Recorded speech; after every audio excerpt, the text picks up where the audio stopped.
Adam et Ève n'étaient plus dans le beau jardin de Dieu. Leur vie était difficile, mais le Seigneur les aimait toujours, et il leur a fait un merveilleux cadeau qui les a comblés de joie. Un beau petit bébé, il s'appelait Caïn. Ensuite, ils ont eu un autre petit garçon, Abel. Ils ne se lassaient pas de contempler leurs deux fils, et certainement ils leur racontaient combien la vie était belle quand ils parlaient face à face avec Dieu dans le jardin d'Éden.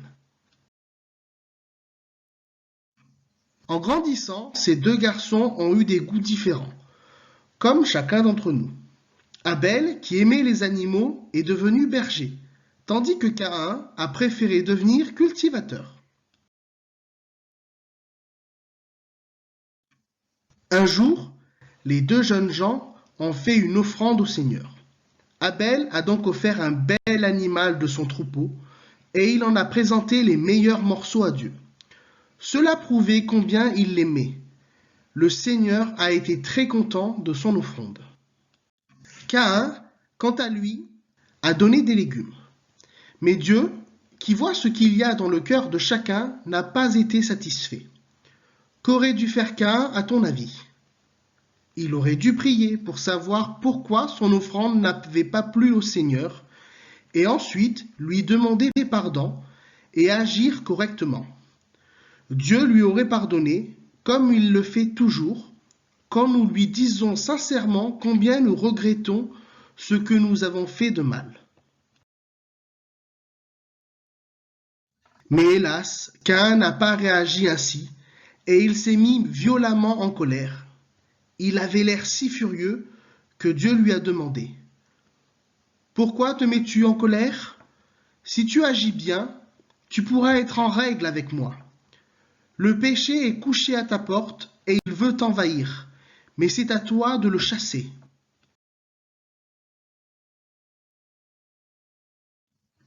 Le péché est comme un animal sauvage qui veut s'emparer des brebis pour les dévorer. Il rôde autour du troupeau, mais si nous nous tenons tout près de notre bon berger, le Seigneur Jésus, nous sommes gardés du diable et de ses attaques, car Jésus est bien plus fort que lui.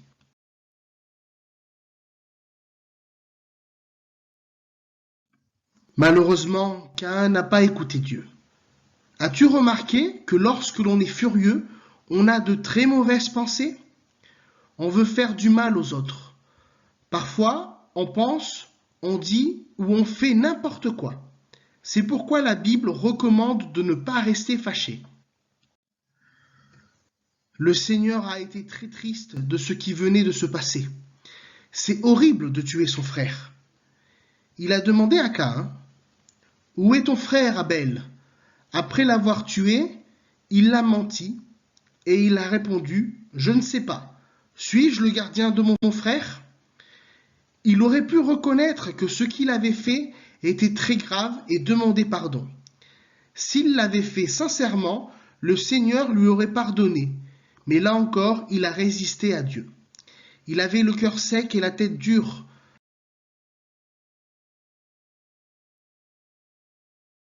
Alors le Seigneur le chassa de cet endroit où il avait commis un terrible crime. Désormais, il n'aurait plus de pays à lui. Il irait partout, le cœur chargé de son péché, car tu le sais, quand on ne demande pas pardon, on se sent mal et on n'est pas en paix.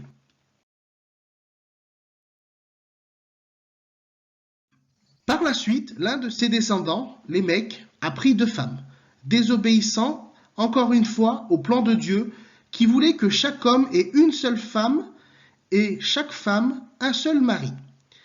Cette mauvaise habitude de prendre plusieurs femmes a provoqué de terribles problèmes dans les familles. Ce que le Seigneur décide pour nous est le meilleur.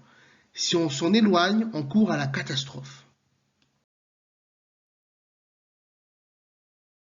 En plus, ce que Caïn a fait a rendu Adam et Ève très tristes.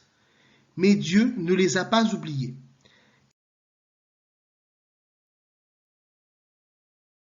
Il leur a donné un autre fils, Seth, qui les a consolés de la mort d'Abel et du crime de Caïn.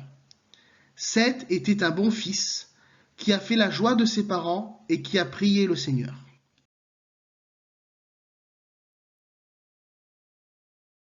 Toi aussi tu fais la joie du Seigneur. C'est pour cela qu'il t'a créé, pour t'aimer et pour que tu l'aimes en retour.